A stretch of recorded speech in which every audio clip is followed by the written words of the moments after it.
আমাদের মধ্যে উপস্থিত হয়েছেন শহীদ প্রেসিডেন্ট জিয়াউর রহমানের 90টি ক্যাম্পের আয়োজন করা হয়েছে। আজকের এই আয়োজনে নাজিরা উপজেলা বিএনপি অঙ্গ সহযোগী সংগঠনের সকলের আয়োজনে আজকের এই ফ্রি মেডিকেল ক্যাম্প আপনারা ধৈর্য ধরে সবাই যার আসন গ্রহণ করুন। অল্প কিছুক্ষণের মধ্যে আমাদের উদ্বোধন হতে যাচ্ছে। আজকের এই উদ্বোধন করবেন আমাদের বিএনপি নির্বাহী কমিটির সিনিয়র যুগ্ম মহাসচিব অ্যাডভোকেট রুহুল কবির ভাই এবং বিশেষ অতিথি হিসেবে আজকের এই পালং মুজাজিরার গণমানুষের ফ্রি মেডিকেল ক্যাম্প উদ্বোধন করবেন বাংলাদেশ জাতীয়তাবাদী দল সিনিয়র যুগ্ম মহাসচিব রুহুল কবির শরীয়তপুর জেলা শাখার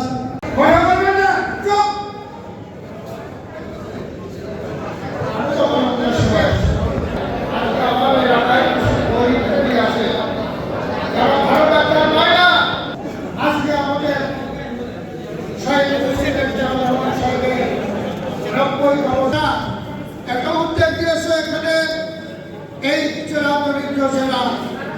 যেসব নির্বাচন হচ্ছে নির্বাচন আচরণ বিধি আছে আমরা সেই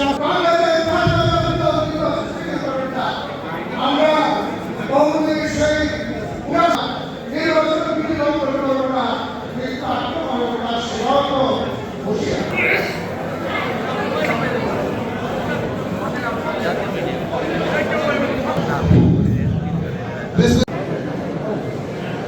উপস্থিত নেতৃবৃন্দ এবং সুধী মণ্ডলী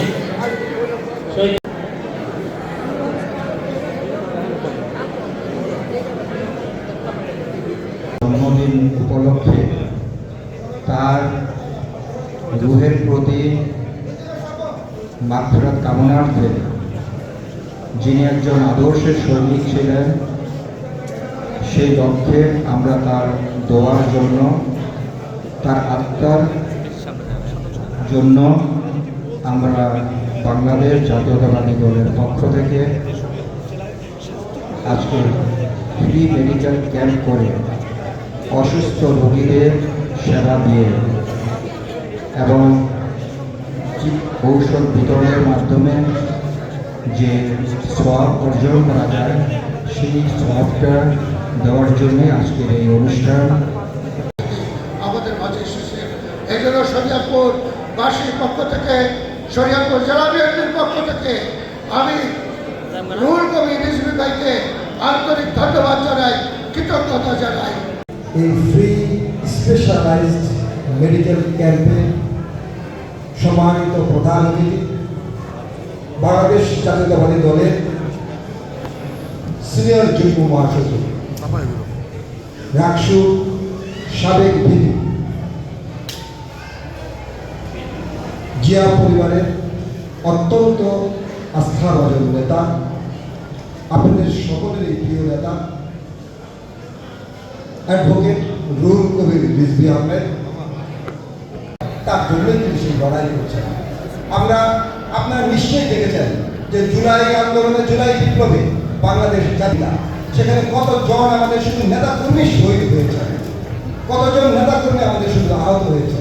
সুতরাং তাদের দিকে তাকিয়ে আমি অনুরোধ করব নির্বাচন কমিশনের প্রধান থেকে শুরু করে নির্বাচন কমিশনের সকল স্তরের নেতৃবৃন্দ, আপনারা সকলেই যেন একটি সুষ্ঠু নির্বাচন কীভাবে হয়, মানুষ কীভাবে তার ভোটাধিকার প্রয়োগ করতে পারে, একটি গণতান্ত্রিক পদ্ধতি যেন স্থায়ীভাবে দেশে প্রতিষ্ঠিত হতে পারে, সেই ব্যাপারে আপনাদের সকলের সহযোগিতা আমাদের কাম্য। শহীদ রাষ্ট্রপতি জিয়াউর রহমানের 90তম জন্মবার্ষিকী একটি অনুষ্ঠান অর্থাৎ ফ্রি মেডিকেল ক্যাম্প ঢাকা থেকে এবং স্থানীয়ভাবে অনেক নাম করা ডাক্তার, অনেক বিশেষজ্ঞ ডাক্তার আজকে এখানে উপস্থিত হয়েছে। একজন দেশের বরেণ্য রাজনীতিবিদ একজন খরগণ্য মহাপুরুষ, একজন দেশের বিশিষ্ট রাষ্ট্রনায়ক, যার বিরুদ্ধে তার বিরোধী দলের লোকরা কখনো একটি টু শব্দ উচ্চারণ করতে পারেনি। বিরোধিতার ব্যাপারে বিরোধিতা করেছে, কিন্তু তার সততা, তার নিষ্ঠা, তার দেশপ্রেম নিয়ে একটা কথাও কেউ কখনো বলতে পারেননি। তিনি হলেন মহান স্বাধীনতা ঘোষক, বহুদলীয় গণতন্ত্রের প্রবক্তা, আধুনিক বাংলাদেশের উপকার শহীদ রাষ্ট্রপতি জিয়াউর রহমান। এরপরে দেখেছে তার শাসনকাল, মানুষ দেখেছে তার কর্মকাণ্ড, মানুষ দেখেছে তার এই জাতিকে নিয়ে, এই রাষ্ট্রকে নিয়ে তিনি কিভাবে এগিয়ে গিয়েছেন। এটা তো জাতি জানে। বলা হতো ওই সময় যে দেশের মানুষ বাড়ির দরজা খুলে ঢোকাতে পারত। আইন শৃঙ্খলা এত উন্নত করেছিলেন যে মানুষ দরজা খুলে ঢোকাত। এটা একটা প্রবাদের মতো পরিণত হয়েছে। এই কথাটা একটা প্রবাদ কথা হিসাবে মানুষের মধ্যে আরো প্রতিষ্ঠিত আছে। তার আগের আমাদের দুর্ভিক্ষ দেখেছে। উত্তরবঙ্গে মানুষ চালের বদলে কাঁঠা গাছের পাতা চিবিয়ে চিবিয়ে খেয়েছে ক্ষুধা নিবৃত্ত করার জন্য। আর শহীদ রাষ্ট্রপতি জিয়াউর রহমানের সেই গতিশীল নেতৃত্ব, তার 1400 খাল কাটা এবং উন্নয়ন এবং উৎপাদনে এত দ্রুত গতিবেগ তৈরি করলে যে বাংলাদেশ থেকে চাল রপ্তানি করল বাংলাদেশ, সেই থেকে বাংলাদেশে আর দুর্ভিক্ষ নেই। সেই থেকে বাংলাদেশের মানুষ নিজের পায়ে দাঁড়ানোর চেষ্টা করছে এবং এই নিজের পায়ে দাঁড়ানোর চেষ্টাই চালিয়ে গেছে জিয়াউর রহমান। এবং বিশ্বের মধ্যে বাংলাদেশ যে একটা জাতি, এতে কারো উপর নির্ভর করে না, একে কারো এই দেশের নিরাপত্তার জন্য কারো গ্যারেন্টি দিতে হয় না, তার প্রভাব জিয়াউর রহমান।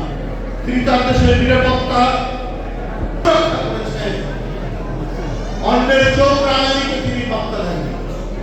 এই কারণেই আজও জিয়াউর রহমান জনপ্রিয়। এই কারণেই আজও এদেশের প্রতিটি মানুষের মনের কোণে জিয়াউর রহমান একটা স্থায়ী আসন লাভ করে আছে। প্রথম দিকে অন্তর্বর্তীকালীন সরকার অনেক মূল্যায়ন কমিয়ে নিয়ে এসেছিলেন। এখন আমার মূল্যায়ন বাড়ছে। বৈদেশিক কোনো ইনভেস্টমেন্ট নেই। কেন? কারণ জবাবদিহিমূলক সরকার নেই, জনগণের নির্বাচিত সরকার নেই। জনগণের নির্বাচিত সরকার থাকলে তার প্রতিটি ব্যর্থতার জন্য জনগণকে জবাব দিতে হতো এবং এই জবাব দেওয়ার কারণে নির্বাচিত সরকার সঠিকভাবে কাজ করতে তাগিদ দিত। আজকে নানাভাবে আমরা সরকারের যে ভিড়ে ফেলা ভাব আমরা দেখছি, এটা অত্যন্ত দুঃখজনক।